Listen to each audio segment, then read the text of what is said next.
వచ్చాను. ఈ మూవీ నేను సైమన్ క్యారెక్టర్ కోసం వచ్చాను.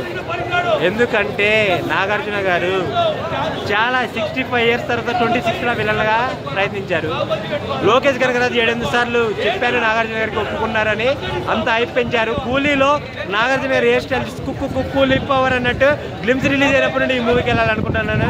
కాబట్టి తమిళ బాలీవుడ్ వాళ్ళు మాత్రం మనకు అన్యాయం చేశారు బ్రో. ఎందుకంటే వార్ 2 కూలీ మూవీ ఒకటే రోజు రిలీజ్ చేశారు. తెలుగు వాళ్ళకి ఇది చాలా వేరే విషయం. ఎందుకంటే తమిళ వాళ్ళు మన తెలుగు వాళ్ళు వాడుకున్నారు.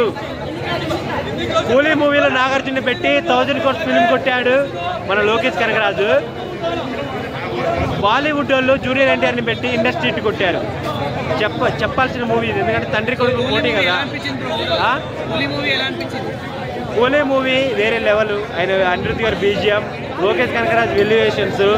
లోకేష్ కనకరాజ్ అంటేనే క్యారెక్టర్స్ ఆపడం, మనకి ఓన్లీ యాక్టర్స్ ఆపరు, క్యారెక్టర్సే ఆపడతాయి. ఉపేంద్ర క్యారెక్టర్ ఎలా అనిపించింది? Upendra God is great, Upendra is great. Rajinikanth గారు ఒక 19 మంది బ్యాచ్లో ఉంటాడు. అందులో రజనీకాంత్ గారి కింద ఉండేది మన ఉపేంద్ర గారు. ఉపేంద్ర గారి క్యారెక్టర్ వేరే లెవెల్. సినిమాలో వెళ్తే ఉపేంద్ర గారి క్యారెక్టర్కి అన్నిటికీ విజిల్స్ వేరే లెవెల్ ఉంటుంది. మౌనిక సాంగ్ ఎలా అనిపించింది? Monica song Monica love you Monica కిచి కిచి కిచి కిచి అన్నట్టు ఇచ్చి పడేసాడు మౌనిక సాంగ్ అయితే. శోభిన్ గారి యాక్టింగ్ డాన్సింగ్ వేరే level bro.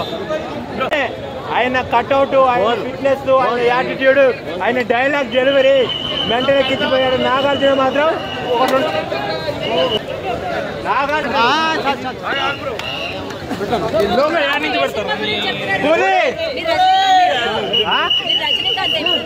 Rajinikanth movie Coolie కొద్దిగా మొత్తం మీరే మొత్తం కొద్ది